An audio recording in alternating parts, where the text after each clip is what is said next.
Hello. अभी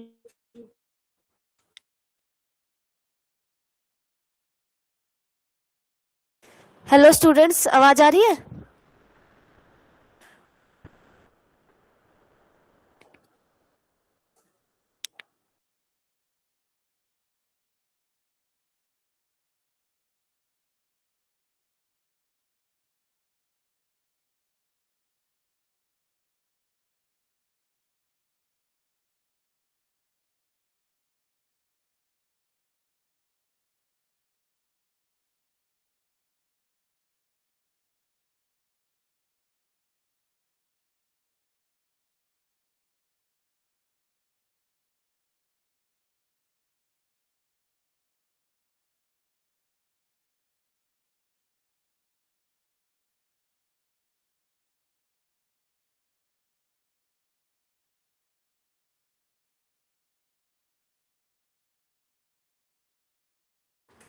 hello students, आवाज आ रही है सबको?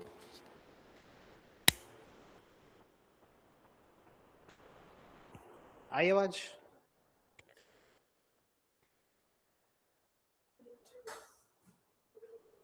ठीक है बेटा, इधर देखो। हम आज दोबारा से बेटा किसके बायोलॉजी के क्वेश्चंस करेंगे। देखो दोबारा से मैं बता देता हूँ बेटा। PPMET एक एग्जाम होता है जो Baba Farid university of health and sciences conduct कराती है। ठीक है, ये एंट्रेंस एग्जाम होता है जो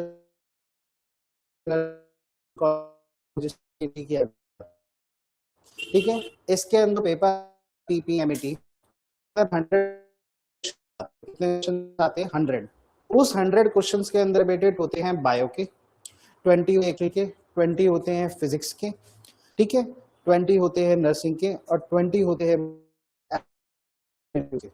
ठीक है, अब ये जो क्वेश्चंस है बेटा, इनके अंदर जो हम लोग पढ़ेंगे वो पढ़ेंगे बेटे बायो के कुछ क्वेश्चंस के बारे में। ठीक है, मैं कोशिश करूंगा ज्यादा से ज्यादा मैं जैसे ये बेटे आपके पिछले जो सेशन में आए थे 2025 उसके कुछ क्वेश्चन है बायो के।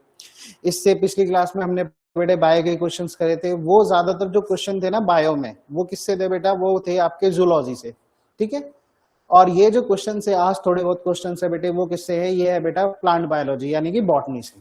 तो ये कुछ क्वेश्चन है, आज हम इनके बारे में करेंगे।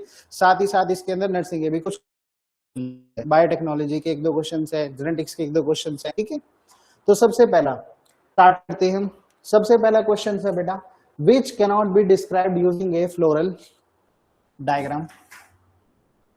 कि आप क्या ये क्वेश्चन क्या पूछा है? विच कैनॉट बी डिस्क्राइब्ड, कि आप किसको डिस्क्राइब नहीं कर सकते। डिस्क्राइब नहीं कर सकते मतलब किसको यूज करके? फ्लोरल डायग्राम को और फ्लोरल फॉर्मूला को यूज करके। ठीक है, अच्छा ये बताओ वॉइस आ रही है बच्चे? खुशी बेटा वॉइस आ रही है? खुशी वीडियो वॉइस क्लियर है बेटे दोनों?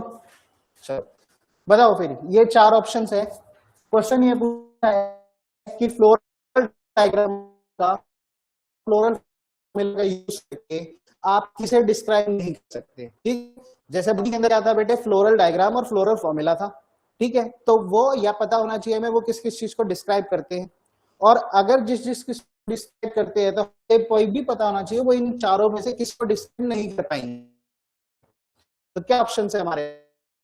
पहला सिमेट्री ऑफ फ्लावर, फ्लावर की सिमेट्री, फ्लावर का स्ट्रक्चर। ठीक है, दूसरा टाइप ऑफ एस्टिवेशन कि फ्लावर के अंदर जो है ना पंखुड़ियां, पेटल है, वो कैसे अरेंज हो रखी है। एडेशन ऑफ फ्लोरल पार्ट्स कि फ्लावर के जो पार्ट्स है उनको किस तरीके से अटैच हो रखे हैं। Types of finishing. ठीक है, चलिए बताइए इन चारों में से क्या ऑप्शन हो सकता है। मैं आपको कुछ टाइम दे रहा हूं बेटे, बताओ चूज करो ऑप्शन। ठीक है जल्दी। हाँ बेटे खुशी क्या हो सकता है?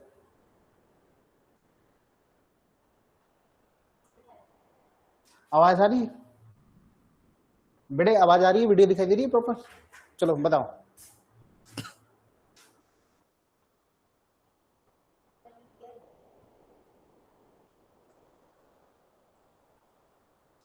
ठीक है चलो, ठीक है अब हम देखते हैं बेटा कि आपका आंसर सही है या नहीं। ठीक है चलो, सबसे पहले देखो क्या है फ्लोरल डायग्राम और फ्लोरल फॉर्मूला। ठीक है, उससे क्या डिस्क्राइब नहीं कर सकते। तो सबसे पहले तो उससे डिस्क्राइब क्या क्या कर सकते हैं। ठीक है, तो फर्स्ट हम देखेंगे बेटा फ्लोरल डायग्राम और फ्लोरल फॉर्मूला क्या होता है। फर्स्ट क्वेश्चन है ये, क्या लिखा है बेटा, floral diagram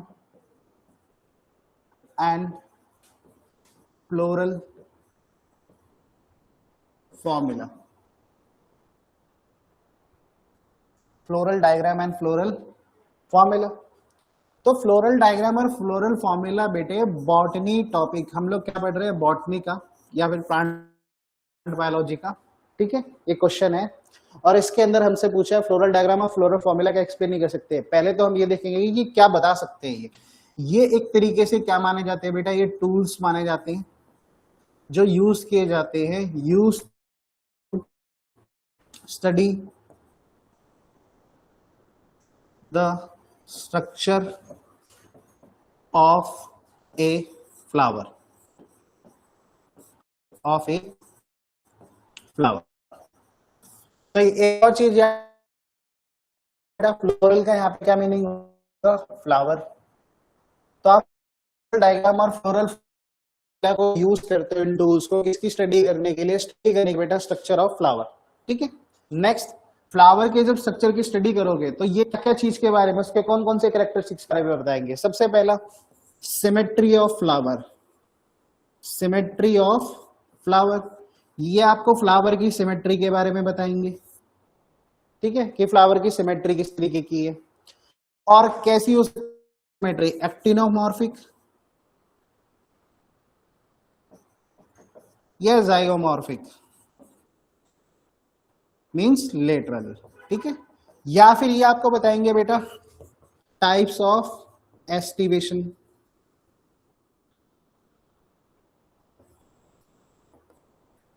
types of aestivation क्या होता है, टाइप्स ऑफ एस्टिवेशन होता है बेटा कि किस प्रकार से, किस अरेंजमेंट से जो कि फ्लावर है उसकी पेटल से जो पंखुड़ियां है वो अरेंज हो रखी है बर्ड्स के ऊपर, ठीक है।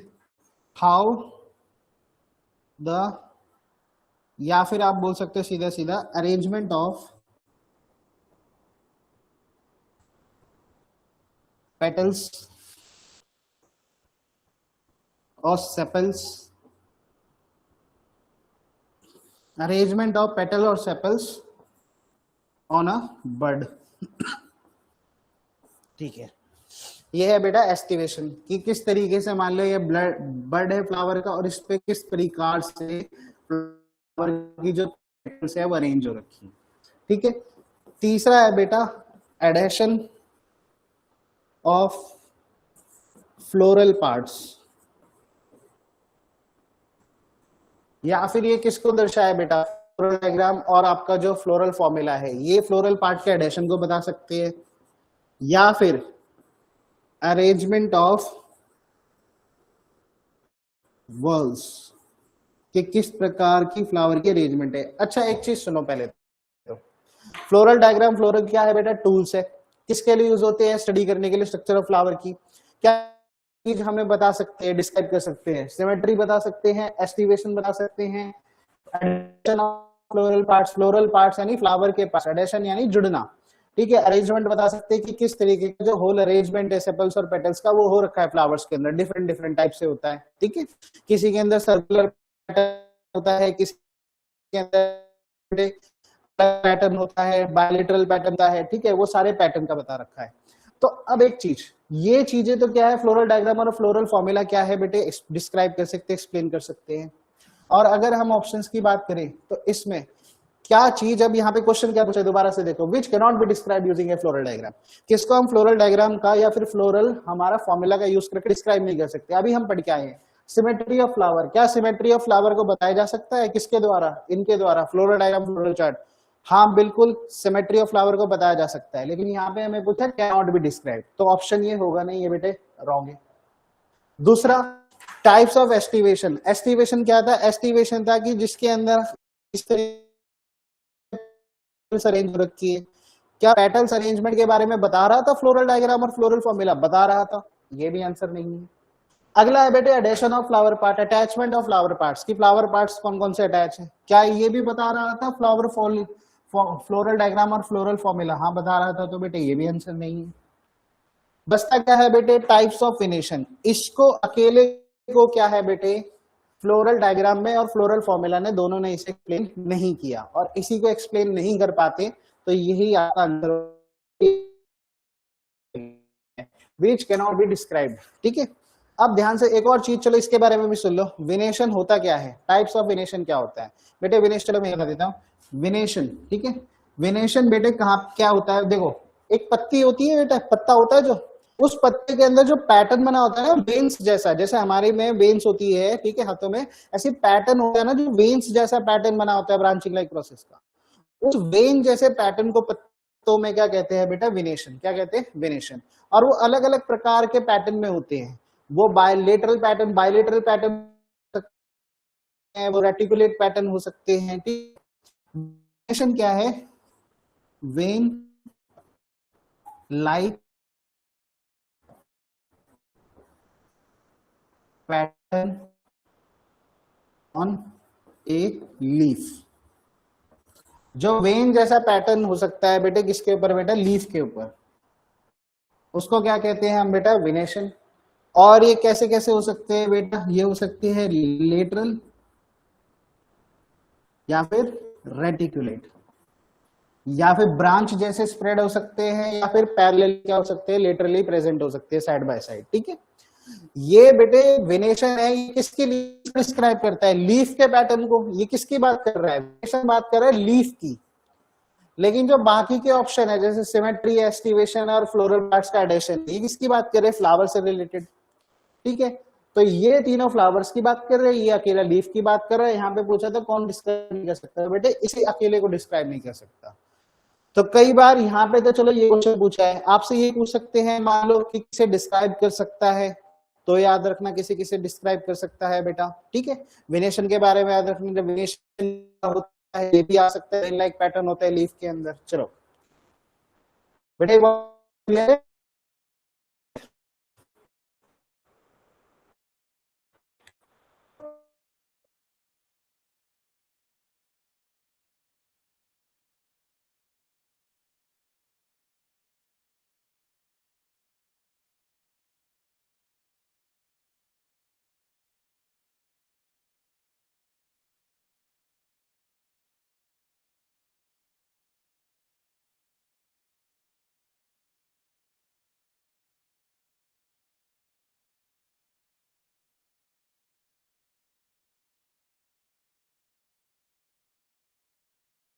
नेक्स्ट है बेटा अगला क्वेश्चन, कॉन्जॉइंट। ठीक है, नेक्स्ट क्वेश्चन की बात करते हैं बेटा।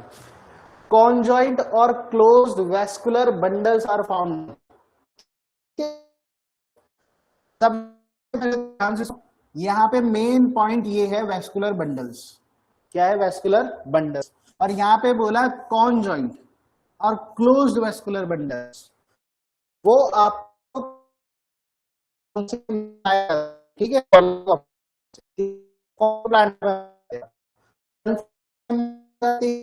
मेन सिस्टम में पाए जाते हैं, में पाए हैं। चलो पहले ये बताओ, सही खुशी बेटे वॉइस बिल्कुल नहीं।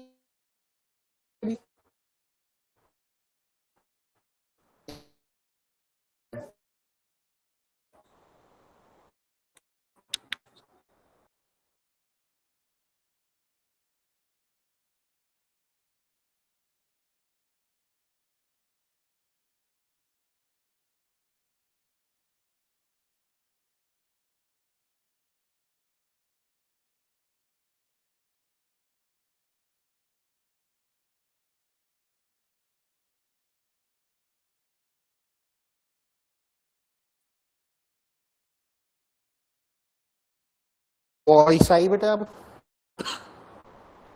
I voice.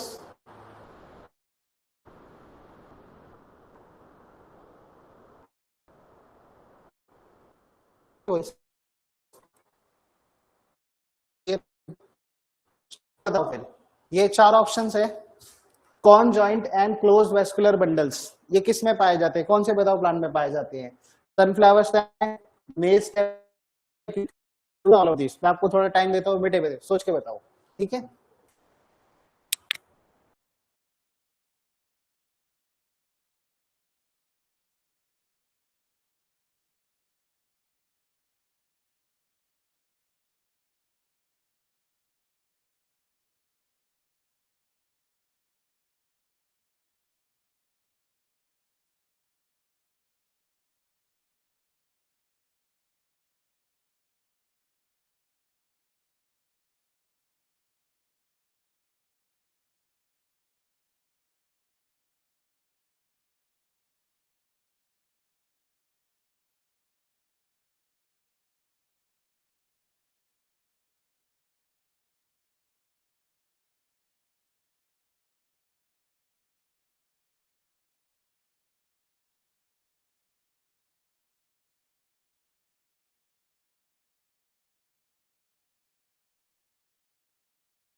चलो चलो बेटा, ठीक है। अब देखते हैं इसका क्या आंसर होगा बेटे। सबसे पहले conjoint and close vascular bundles. सबसे पहले वेस्कुलर बंडल्स क्या होते हैं बेटे, ध्यान से सुनो।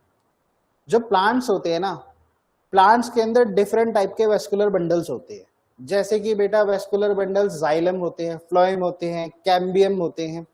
ये वेस्कुलर बंडल्स क्या करते हैं, प्लांट्स को वाटर और फूड प्रोवाइड करते हैं। हम इन्हें वाटर और फूड पाइप के नाम से भी जानते हैं, ठीक है।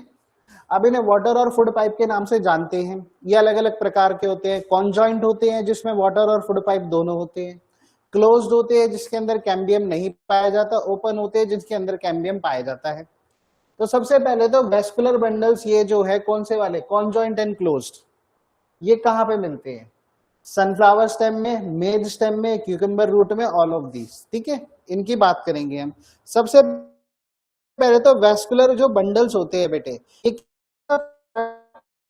हम ये पढ़ रहे हैं बॉटनी स्टडी, बॉटनी के अंदर हम क्या पढ़ रहे हैं, एनाटॉमी ऑफ प्लांट्स, ठीक है। उसका ये क्वेश्चन है। तो सबसे पहले वेस्कुलर बंडल्स की बात करेंगे। वेस्कुलर बंडल्स कौन कौन से होते हैं, किस प्रकार होते हैं और क्या क्या काम आते हैं, ठीक है। चलो सबसे पहले बात करें आगे। सेकंड क्वेश्चन ये पूछा है वेस्कुलर बंडल्स, ठीक है। वेस्कुलर बंडल्स के बारे में सबसे पहले वेस्कुलर बंडल्स।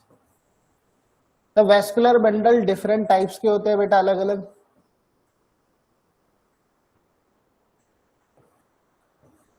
कौन कौन से टाइप के वेस्कुलर बंडल्स होते हैं। सबसे पहला होता है कॉन्जॉइंट। कौन सा होता है, कॉन्जॉइंट। दूसरा कौन सा होता है बेटे, दूसरा होता है कॉन्जॉइंट के बाद ओपन। तीसरा होता है बेटे क्लोज्ड। क्या होता है, क्लोज्ड। कॉन्जॉइंट का सीधा सीधा मतलब है जिसके अंदर xylem and phloem both are present.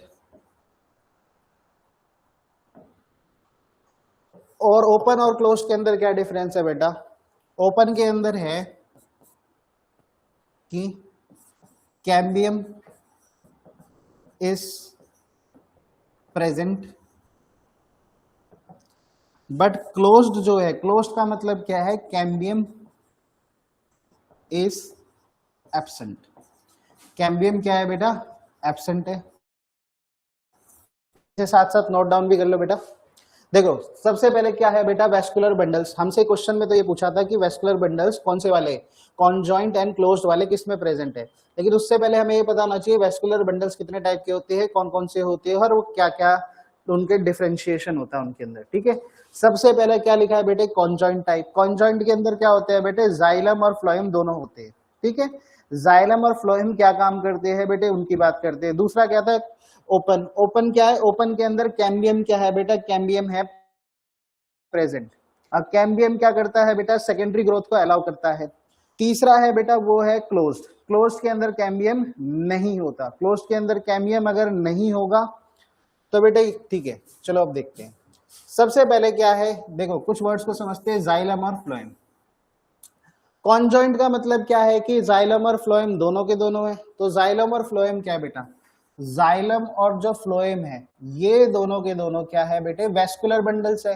तो जाइलम क्या है, जाइलम है बेटा आपका वाटर पाइप। जाइलम क्या है बेटा, वाटर पाइप। और फ्लोएम क्या है बेटा, फूड पाइप। फ्लोएम क्या है, फूड पाइप। वाटर पाइप और फूड पाइप क्या होते हैं, ध्यान से सुनो। जाइलम क्या है, वाटर पाइप।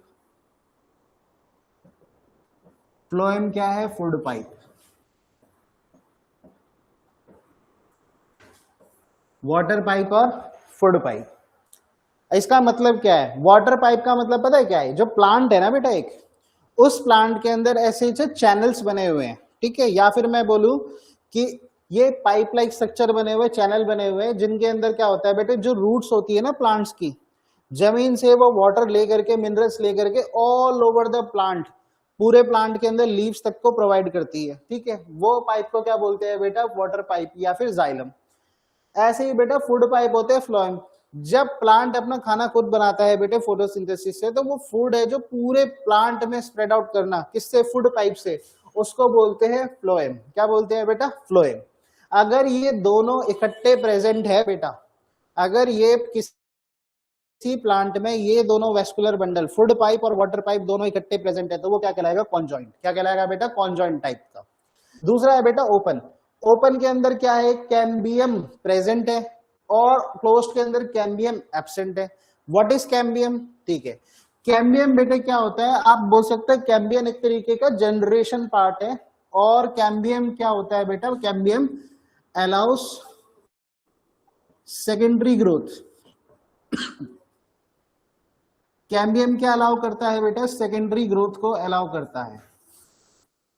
कैम्बियम किसको अलाउ करता है? सेकेंडरी ग्रोथ को अलाउ करता है। सेकेंडरी ग्रोथ क्या होती है? सेकेंडरी ग्रोथ का मतलब होता है बेटा न्यू बनाना। क्या न्यू बनाना? न्यू जाइलम और फ्लोएम को बनाना के लिए किसकी जरूरत होती है? कैम्बियम की।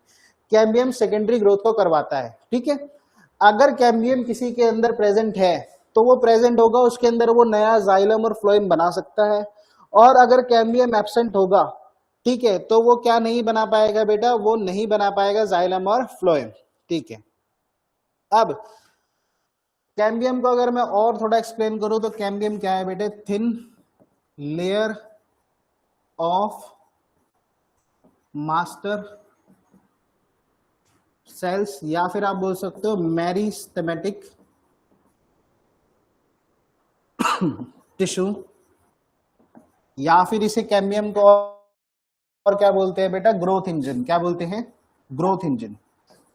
और ये क्या करवाता है बेटा? New xylem and phloem generation.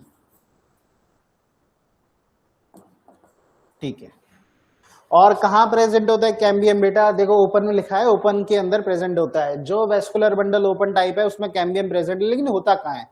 Cambium होता है वाटर पाइप यानी जाइलम और फ्लोएम यानी फूड पाइप के बीच में, इनके बिटवीन सिचुएटेड होता है। क्लोज के अंदर कैम्बियम क्या होता है बेटे? एब्सेंट। ये सब के सब बेटे रिटर्न डाउन कर लो अगर किसी ने नहीं पता है, नहीं लिखा है तो। ठीक है, अच्छा अब सबसे मेन चीज सुनना बेटे, अब ये जो कैम्बियम है ये कहां पे पाया जाता है? कौन से प्लांट्स में पाया जाता है, कौन से में नहीं पाया जाता है? सबसे पहला जो ओपन है, ओपन का मतलब क्या है बेटे? कैम्बियम प्रेजेंट है। और कैम्बियम जो प्रेजेंट होता है बेटे वो किस में प्रेजेंट होता है? कैम्बियम प्रेजेंट होता है बेटे डाइकॉट्स में। किस में प्रेजेंट होता है? डाइकॉट्स में। जो ओपन है, ओपन किसका टाइप है? वेस्कुलर बंडल्स का। जो वेस्कुलर बंडल का टाइप है ओपन, यानी कि कैम्बियम प्रेजेंट। और कैम्बियम कौन से वाले प्रेजेंट प्लांट्स में प्रेजेंट होता है बेटे? डाइकॉट्स में। किस में प्रेजेंट होता है? डाइकॉट। ठीक है, जबकि जो क्लोज्ड है जिसमें कैम्बियम प्रेजेंट नहीं होता उसको क्या बोलते हैं बेटा? मोनोकॉट। क्या बोलते हैं उसे? Monocot plants. तो हम हमारे ऑप्शन में ना हमें ये देखना पड़ेगा डाइकॉट प्लांट कौन से हैं, मोनोकॉट कौन से हैं। ठीक है, सबसे पहले चलो देखते हैं दोबारा से। पहले तो ऑप्शन समझो, क्वेश्चन समझो। से क्या पूछा है? कॉन्जॉइंट और closed vascular bundles. Conjoint vascular bundle पूछे, लेकिन कौन से वाले? कॉन्जॉइंट और क्लोज्ड। अब वापिस आओ, इधर देखो। कॉन्जॉइंट का मतलब क्या है? जाइलम और फ्लोएम तो प्रेजेंट होंगे, पक्की बात है। दूसरा क्या पूछा था? ओपन नहीं, क्लोज। दूसरा पूछा था बेटे क्लोज। क्लोज में क्या पूछा था? कैम्बियम एब्सेंट है, यानी कि जाइलम और फ्लोएम तो होंगे उस प्लांट में, लेकिन क्या एब्सेंट होगा? कैम्बियम एब्सेंट होगा। तो कौन सा ऑप्शन वो सही होगा बेटा? ठीक है, तो इसके मैं बेटे पहले एग्जाम्पल लिखता हूं। डाइकॉट का जो एग्जाम्पल आता है बेटे, डाइकॉट का एग्जाम्पल आता है सनफ्लावर स्टेम, और जो मोनोकॉट का आता है वो आता है मेज स्टेम। ठीक है, डाइकॉट का एग्जाम्पल क्या आता है? Sunflower stem. और मोनोकॉट का क्या आता है? मेज स्टेम। ये याद रखना। ठीक है, चलो अब ध्यान से सुन लो। कॉन्जॉइंट जाइलम और फ्लोएम दोनों प्रेजेंट है, लेकिन क्लोज याद रखना कैम्बियम एब्सेंट है। किसमें एब्सेंट होता है? मोनोकॉट प्लांट्स में। मोनोकॉट का एग्जाम्पल क्या है? मेज। और ओपन, ओपन के अंदर कैम्बियम प्रेजेंट है, उसका एग्जाम्पल क्या है? Dicot plants. उसका एग्जाम्पल क्या है? Sunflower stem. क्या है बेटा? Sunflower stem. चलो अब देखते हैं। सबसे पहले सनफ्लावर स्टेम है वो किसके अंदर आ रहा था? डाइकॉट के अंदर आ रहा था। डाइकॉट के अंदर क्या प्रेजेंट होता है? Open vascular bundle. ओपन का मतलब क्या था? कैम्बियम है, कैम्बियम प्रेजेंट है। इसका मतलब पहला है जो सनफ्लावर स्टेम, वो आंसर नहीं है क्योंकि यहाँ पे क्लोज्ड बोला है। कॉन्जॉइंट के साथ क्या लिखा हुआ है बेटा, क्लोज। क्लोज का मतलब क्या है कि कैम्बियम एब्सेंट होगा, प्रेजेंट नहीं होगा, इसमें कैम्बियम प्रेजेंट था, ठीक है। दूसरी देख लेते हैं बेटा, क्यूक्यूम्बर रूट और मेज स्टेम, इन्हीं दोनों के अंदर एक आंसर होगा, क्योंकि ऑल ऑफ दिस तो हो नहीं सकता, एक ऑप्शन गलत चला गया, तो ऑल ऑफ दिस तो आंसर होगा नहीं, इन दोनों के अंदर एक होगा, ठीक है। अभी देखो इन दोनों के अंदर एक होगा, कौन सा होगा। सबसे पहले अभी मेज की बात करते हैं। मेज अभी हम पढ़ के आए थे, मेज क्या है, मोनोकॉट का एग्जाम्पल है। मोनोकॉट के अंदर क्या था, क्लोज था। क्लोज का मतलब क्या था, कैम्बियम एब्सेंट है, क्या यहाँ पे क्लोज लिखा हुआ है, वेस्कुलर बंडल लिखा हुआ है, क्या कॉन्जॉइंट है, कॉन्जॉइंट है। जो मोनोकोट के अंदर क्या क्या होता है बेटा, जाइलम होता है, फ्लोएम होता है और कैम्बियम एब्सेंट होता है। कैम्बियम क्या होता है, एब्सेंट होता है। इसका मतलब हमारा आंसर क्या है, मेज स्टेम है। ले यहाँ पे देखते हैं क्यूक्यूम्बर। क्यूक्यूम्बर के अंदर बेटे क्या नहीं होता, क्यूक्यूम्बर के अंदर भी बेटे क्या प्रेजेंट होता है, कैम्बियम प्रेजेंट होता है, तो ये भी हमारा आंसर नहीं, आंसर क्या है हमारा, मेज। अभी अभी हम पढ़ के आए थे बेटा कि मेज के अंदर मोनोकोट का एग्जाम्पल है। मोनोकोट के अंदर क्या था, क्लोज्ड वेस्कुलर बंडल था और कॉन्जॉइंट था। मेन तो ओपन और क्लोज में बात हो रही है सारी, कॉन्जॉइंट तो इसके अंदर भी था, कॉन्जॉइंट इसके अंदर भी था, बस इसमें क्या था, क्लोज नहीं था, इसके अंदर क्लोज था। इसके अंदर कैसा था बेटे, ओपन वेस्कुलर बंडल था, कैम्बियम प्रेजेंट था, इसमें नहीं प्रेजेंट था, ठीक है। आंसर क्या आएगा, मेज स्टेम, याद रखना। अभी तो चलो पेपर में ये पूछा, लेकिन अगर इस क्वेश्चन को थोड़ा सा बदल दे और पूछ ले conjoint and open vascular bundles, अगर ओपन बोल दिया तो क्या आंसर होगा, तब आंसर सनफ्लावर स्टेम जाएगा। तो बेटे क्वेश्चन चेंज किया जा सकता है, याद रखना। वेस्कुलर बंडल थोड़ा प्लांट फिजियोलॉजी पढ़ लेना, ठीक है। नेक्स्ट है during photorespiration. Next question क्या है बेटे कि फोटो रेस्पिरेशन एक प्रोसेस है, photorespiration there is. Photorespiration के अंदर क्या होता है, सिंथेसिस ऑफ शुगर होता है, यूटिलाइजेशन ऑफ एटीपी होता है, सिंथेसिस ऑफ एटीपी होता है, या सिंथेसिस ऑफ NADPH। और NADPH भी बेटे क्या है, एटीपी ही प्रोडक्शन करवाते हैं इलेक्ट्रॉन ट्रांसपोर्ट चेन में आगे जाकर के। तो सीधी सीधी बात है, जब भी फोटो रेस्पिरेशन होगा तो इनमें से कौन सी आपको रिएक्शन देखने को मिलेगी, ठीक है। चलो सॉल्व करने की कोशिश करो बेटा।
चलो ठीक है, की कोशिश बेटा। चलो देखते हैं किसका आंसर सही है। सबसे पहले during photorespiration there is, ठीक है। तो सबसे पहले तो हम ये देखेंगे फोटो रेस्पिरेशन होता क्या है। फोटो, तीसरा क्वेश्चन बेटे, फोटो रेस्पिरेशन, ठीक है। फोटो रेस्पिरेशन क्या होता है बेटा, फोटो रेस्पिरेशन एक तरीके की वेस्टफुल प्रोसेस है, ठीक है। मतलब एक तरीके की वेस्टफुल प्रोसेस है। इस प्रोसेस के अंदर क्या होता है बेटा, जो C3 प्लांट्स होते हैं ना, वो प्लांट्स क्या करते हैं, CO2 को बाइंड करने की जगह O2 को बाइंड कर लेते हैं। किसको बाइंड करने की जगह, O2 को बाइंड कर लेते हैं। वेस्टफुल प्रोसेस होती है, occurs in C3 plants under high oxygen and low CO2, ठीक है। जो फोटो रेस्पिरेशन होता है एक वेस्टफुल प्रोसेस है, C3 प्लांट्स में होती है। C3 प्लांट्स के बाद आगे बात करें तो अंडर हाई O2 और लो CO2, ठीक है। अंडर हाई O2 और लो CO2। इसके अंदर होता क्या है बेटा, एक एंजाइम होता है रुबिस्को, क्या नाम होता है एंजाइम का? रुबिस्को। वो एंजाइम क्या करता है? नॉर्मली फिक्स करता है CO2 को, लेकिन मिस्टेकनली किसको बाइंड कर लेता है? O2 को।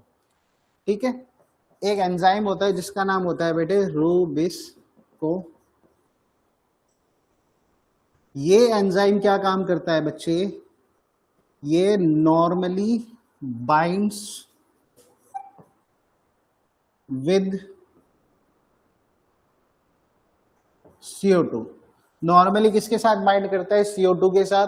लेकिन जब हाई ऑक्सीजन होता है, लो CO2 होता है, तो कई बार ये रुबिस्को एंजाइम CO2 को बाइंड करने की जगह ये फोटो रेस्पिरेशन रिएक्शन के अंदर मिस्टेकनली किसको बाइंड कर लेता है? ये मिस्टेकनली बाइंड कर लेता है बेटे आपके O2 को।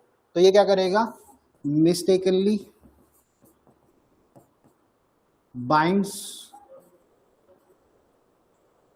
O2। O2 को ये जब मिस्टेकनली बाइंड कर लेता है, उसके बाइंड करने से होता क्या बेटा? जब ये O2 को बाइंड कर लेता है तो क्या प्रोड्यूस होता है इससे?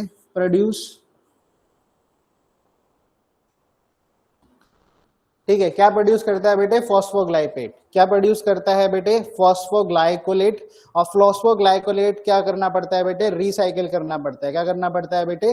रिसाइकिल। दोबारा सुन लो बेटा, वेस्टफुल प्रोसेस है। अच्छा दोबारा, एक वेस्टफुल प्रोसेस है, C3 प्लांट्स में होता है अंडर हाई O2 और लो ऑक्सीजन में। क्या करता है? रुबिस्को एक एंजाइम होता है, नॉर्मली किसके साथ बाइंड करता है? CO2 के साथ, लेकिन मिस्टेकनली किसके साथ बाइंड करता है? O2 के साथ। क्या प्रोड्यूस कर देता है बेटे? क्या प्रोड्यूस कर देता है? Phospho glycolate instead of PGA।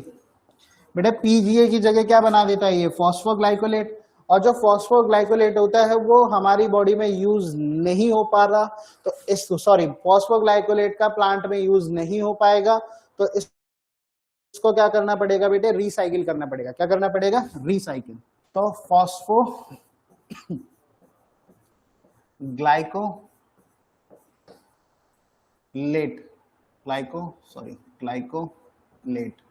Phosphoglycolate को क्या करना है बेटे? Phosphoglycolate needs to be recycled. Phosphoglycolate को क्या करना है बेटे? रिसाइकिल करना है। और रिसाइकिल करने के लिए क्या होता है? For recycling there is utilisation of ATP। किसका यूटिलाइजेशन होता है बेटे? ATP का। दोबारा सुन लो, फॉस्फोग्लाइकोलेट को रिसाइकिल करना पड़ेगा। रिसाइकिल करने के लिए यूटिलाइजेशन होगा ATP का, और मैंने बोला था NADPH, उससे भी ATP बनती है। तो इन दोनों का तो क्या होगा बेटे? यूटिलाइज। NADPH, इन दोनों का तो क्या होगा बेटे? यूटिलाइजेशन। ठीक है, और क्या होगा? And produce. और किसका प्रोडक्शन होगा? And releases CO2। ठीक है, इनका क्या होगा बेटे? रिसाइकिल। रिसाइकिल करने के लिए एनर्जी की जरूरत पड़ेगी, तो किसका यूटिलाइजेशन होगा? ATP का और NADPH का। और रिलीजेस CO2, और CO2 को रिलीज करता है नॉट शुगर, ना कि शुगर को। मेन चीज क्या याद रखनी है आपको, अगर मैं इसकी समरी बताऊं तो फोटो रेस्पिरेशन एक वेस्टफुल प्रोसेस है, C3 प्लांट्स में होती है। मेन बात ये याद रखनी है बेटा, खासकर कि इसके अंदर क्या हुआ है? यूटिलाइजेशन हुआ है। क्या हुआ है? यूटिलाइजेशन हुआ है। यूटिलाइजेशन किसका हुआ है? यूटिलाइजेशन ऑफ ATP, NADP, इनका यूटिलाइजेशन हुआ है। और रिलीज क्या हुआ है? Release of CO2, not sugar. Sugar नहीं बने, क्या बने हैं बेटा? CO2 बने हैं। तो ये दो मेन चीज याद रखना। और ये क्यों हुआ है? क्योंकि रुबिस्को एंजाइम है वो क्या करता है? CO2 को बाइंड करने की जगह किससे बाइंड कर लेता है? CO2 को बाइंड करने की जगह वो बाइंड कर लेता है बेटे गलती से O2 से, जिस वजह से फॉस्फोग्लाइकोलेट बनता है। उसके बनने से क्या होता है बेटे? उसको रिसाइकिल कराना पड़ता है। रिसाइकिल के लिए एनर्जी चाहिए, और एनर्जी के लिए किसका यूटिलाइजेशन होगा? ATP और NADP का। ठीक है, अब हमें पता चल गया बेटे ये कि फोटो रेस्पिरेशन में ये होता है। तो हमें पूछा था कि फोटो रेस्पिरेशन के अंदर क्या रिएक्शन होती है। ठीक है, अब आओ ऑप्शंस में। ड्यूरिंग फोटो रिएक्शन, ठीक है। सिंथेसिस ऑफ शुगर हमने पढ़ा था लास्ट में कि रिलीज होता है CO2 नॉट शुगर्स, तो पहला ऑप्शन बेटे क्या है, रॉन्ग है। दूसरा क्या था बेटे, सिंथेसिस ऑफ एटीपी, एटीपी बन नहीं रही है बेटे, यूटिलाइज हो रही है उल्टा रिसाइकिल करने के लिए, तो ये भी ऑप्शन गलत है।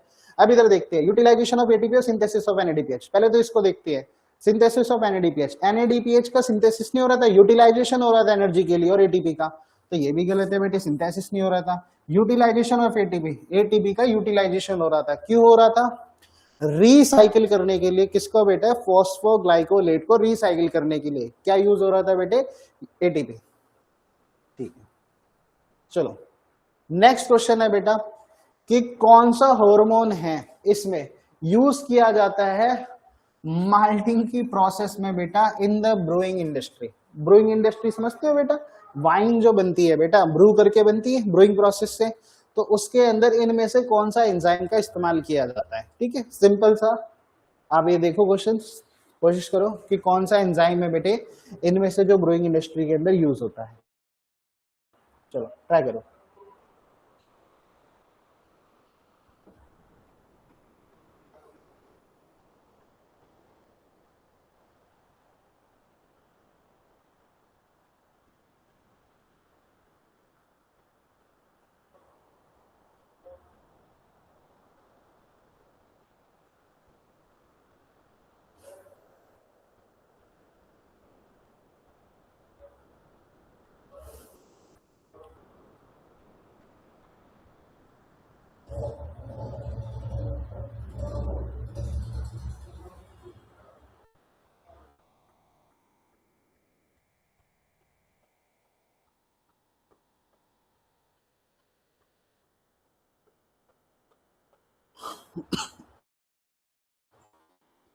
ओके बेटा, चलो देखते हैं। सबसे पहले देखो माल्टिंग और ब्रूइंग, देखो सबसे पहले ध्यान से सुनो। अगर आपको वाइन वगैरह बनानी है इंडस्ट्री में, तो उसके लिए किसकी जरूरत पड़ती है बेटे, एंजाइम्स की जरूरत पड़ती है, ठीक है। और एंजाइम्स की जरूरत क्यों पड़ रही है हमें, ब्रूइंग प्रोसेस में हमें क्या कराना है, माल्टिंग कराना है। माल्टिंग का मतलब क्या है बेटे, स्टार्च को शुगर में कन्वर्ट करना है। किस में कन्वर्ट करना है, convert starch into sugar. Starch को किस में कन्वर्ट करना है बेटे, शुगर में कन्वर्ट करना है। स्टार्च को किस में कन्वर्ट करना है, शुगर में।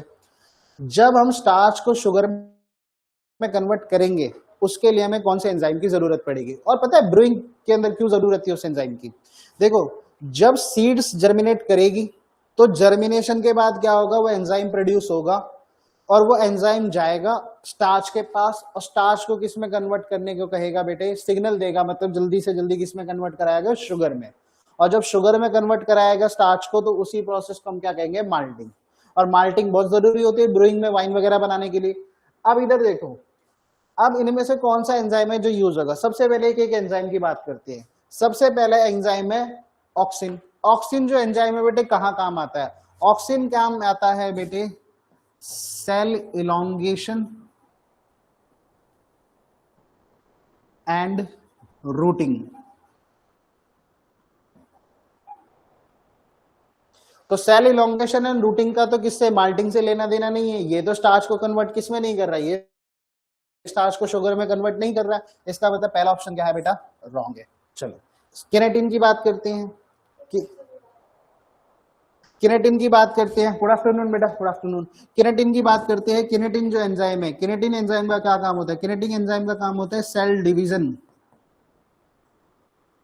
ठीक है। किसके अंदर बेटे, लीव्स के अंदर। जो लीव्स है बेटा, लीव्स के अंदर क्या करता है, सेल डिवीजन में मदद करता है। तो इसका मतलब ये भी माल्टिंग प्रोसेस नहीं कर रहा है, ये भी स्टार्च को शुगर में कन्वर्ट नहीं कर रहा, ये भी क्या है बेटे, रॉन्ग है। उसके बाद बात करते इन दोनों की।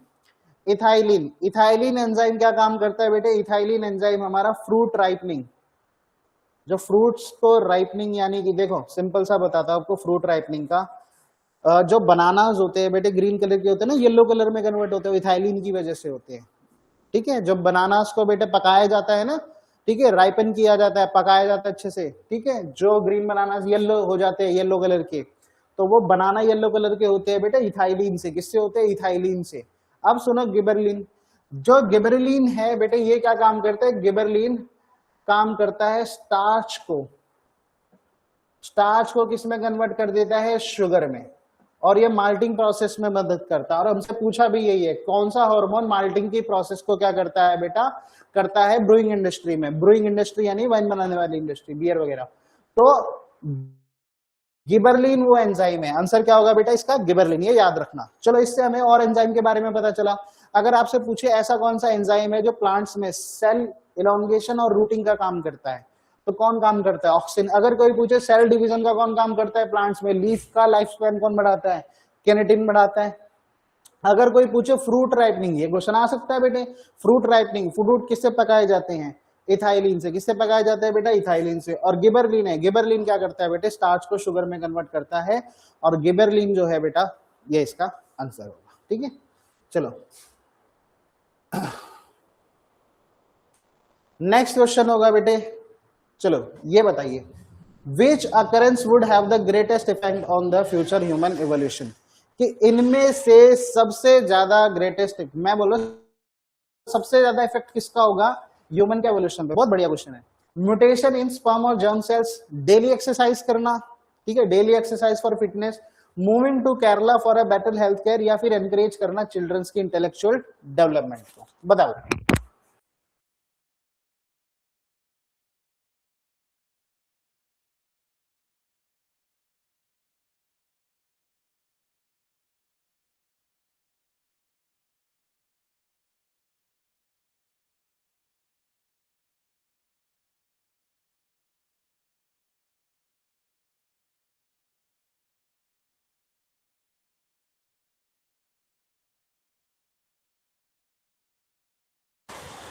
बताओ, which occurrence would have the greatest effect on the future human evolution? कि अगर हम ह्यूमन इवोल्यूशन की बात करें बेटा, देखो सिंपल सी बात है, इवोल्यूशन का मतलब यह है बेटा, ह्यूमन इवोल्यूशन, कि जो जेनेटिक मटेरियल होता है ना हमारा डीएनए, जेनेटिक मटेरियल, उस जेनेटिक मटेरियल डीएनए में चेंज आना, अल्ट्रेशन आना, ठीक है। अब ये जो है वो किस वजह से आएगा? म्यूटेशन की वजह से। किसमें? स्पर्म और एग सेल्स। स्पर्म और एग सेल्स क्या होते हैं बेटे? स्पर्म जो होता है मेल गैमेट्स होते हैं, जो एग सेल्स होते हैं फीमेल गैमेट्स होते हैं, ठीक है। और इन दोनों का जब फर्टिलाइजेशन होता है क्या बनता है? जाइगोट फॉर्म होता है बेटे। डेली एक्सरसाइज करना फिटनेस के लिए, मान लो मैं डेली एक्सरसाइज करूं फिटनेस के लिए, तो क्या अब वो जो मेरा जो अब ऑफस्प्रिंग होगा, क्या वही जीन्स चले जाएंगे मेरी भी ऑफस्प्रिंग में? Moving to the Kerala for better health care, कि भाई केरला स्टेट के अंदर हम चले गए बेटर हेल्थ केयर के लिए, तो क्या इसका इफेक्ट होगा आने वाले आगे जो मेरे ऑफस्प्रिंग होंगे उनके एवोल्यूशन पे कोई? या फिर एनकरेज चिल्ड्रंस इंटेलेक्चुअल डेवलपमेंट, कि भाई बच्चे को एनकरेज करते हैं पढ़ने के लिए, इंटेलेक्चुअल डेवलपमेंट करने के लिए, ठीक है। तो क्या वो उसके ऑफस्प्रिंग में, क्या उसके बच्चों में वो इंटेलेक्चुअलाइजेशन पास होगी? क्या वो डेवलपमेंट पास हो जाएगी? चलो सोचो एक बार, थोड़ा बढ़िया क्वेश्चन है, सोचने आएंगे, सोचो।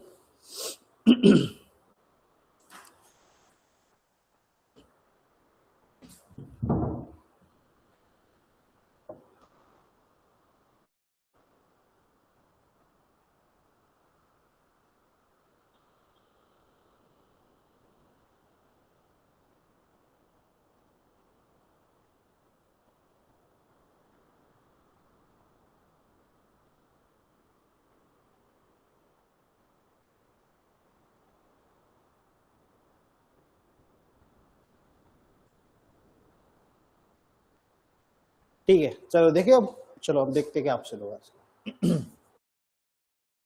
तो सबसे पहले क्या है बेटे, which occurrence would have the greatest effect, कि कौन सी अकरेंस, इनमें से कौन सा अकरेंस सबसे ज्यादा इफेक्ट डालेगा किस पे? फ्यूचर ह्यूमन एवोल्यूशन पे। तो सबसे पहले what is evolution?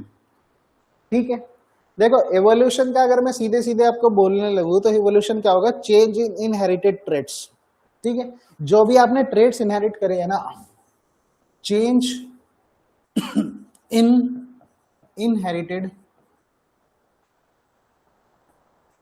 Traits,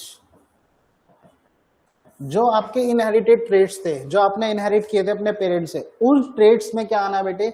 change आना, चेंज इन इनहेरिटेड ट्रेट्स। वो क्या होती है बेटे? एवोल्यूशन। सीधा सीधा बोल रहा हूं बेटे, अगर ऐसे भी याद नहीं होता, चेंज और alteration in DNA,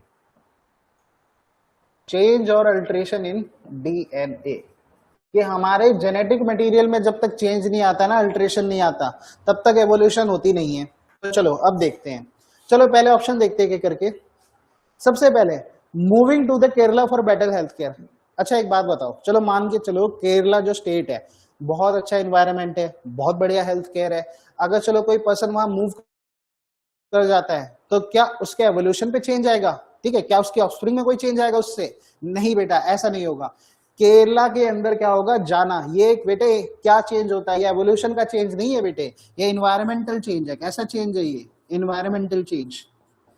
environmental change, कि आप केरला गए हो तो आपने अपना इन्वायरमेंट चेंज करा है, और केरला जाने से हो सकता है आपकी हेल्थ में इंप्रूवमेंट आए, बेटर हेल्थ केयर है तो लाइफ स्पैन आपका लंबा हो जाए, ठीक है, आप ज्यादा समय तक जी पाओ।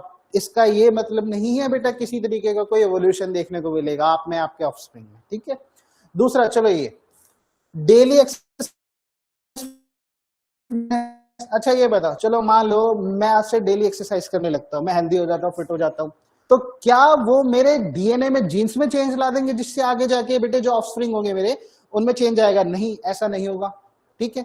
जो बेटे डेली एक्सरसाइज फॉर फिटनेस है, या फिर जो एनकरेजिंग चिल्ड्रंस इंटेलेक्चुअल डेवलपमेंट, कि जो बच्चों का आप इंटेलेक्चुअल डेवलपमेंट कराते हो, ये दोनों कौन से ट्रेट है? एक तो बेटा ये देख लो, मूविंग टू केला क्या था बेटा, इन्वायरमेंटल चेंज,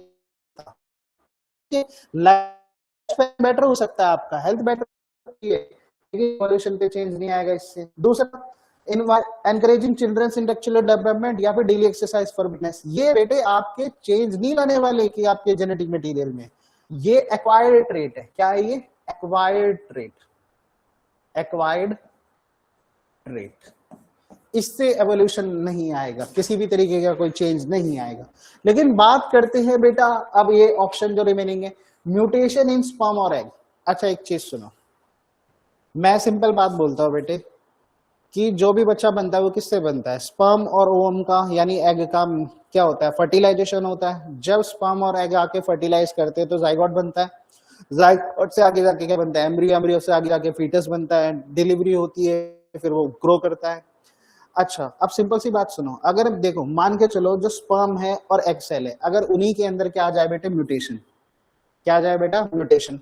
म्यूटेशन का मतलब क्या होगा? अल्टरेशन हो गया। क्या हो गया बेटा?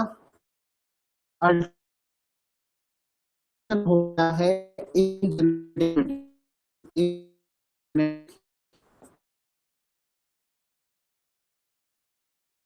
हो जाए अल्टरेशन सेल में और एक्सेल मिलेंगे, तो क्या इवोल्यूशन में इफेक्ट देखने को मिलेगा? नहीं देखने को मिलेगा। क्या उस बच्चे में इफेक्ट देखने को नहीं मिलेगा? मिलेगा, बिल्कुल मिलेगा। और सेल में अगर बेटे म्यूटेशन होगा तो आपको इफेक्ट देखने को मिलेगा फ्यूचर ह्यूमन इवोल्यूशन में, ठीक है। This is the right answer. किस किसका राइट आंसर है बेटे? ठीक है, चलो बढ़िया। नेक्स्ट है a recessive allele is expressed in. जो ये क्वेश्चन था बेटा, ये भी आपका किसका था? जेनेटिक इनहेरिटेंस का। ये भी बेटे आपका जेनेटिक्स का क्वेश्चन है। चलिए देखो क्वेश्चन क्या पूछा है। A recessive allele is expressed in, a recessive allele को या फिर जीन को आप किस तरीके से एक्सप्रेस करते हो? Heterozygous condition only. हेट्रोजाइगस का मतलब है कि भैया जो आपके जीन्स है वो ऐसे हेट्रोजाइगस होने चाहिए, या फिर होमोजाइगस होने चाहिए, दोनों इक्वल होने चाहिए, बराबर होने चाहिए, या फिर F3 रीजनरेशन, या फिर बोथ होमोजाइगस और हेट्रोजाइगस, यानी दोनों हो, ए और ए। ठीक है, बताओ क्या आंसर होगा इसका? चलो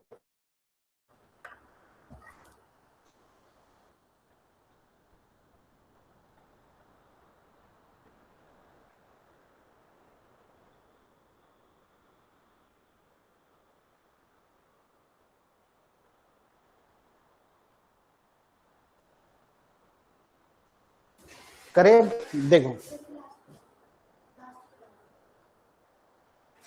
एक सेकेंड।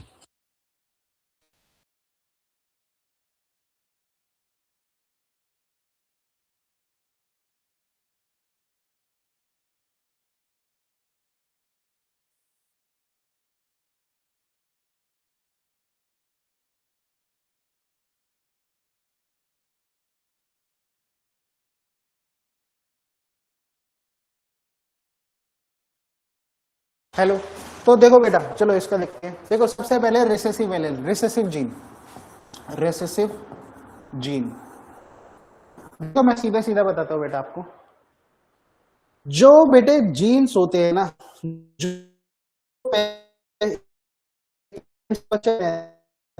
ठीक है, ट्रेड्स होते हैं, कुछ dominant हैं, ठीक है, कुछ रिसेसिव होते हैं।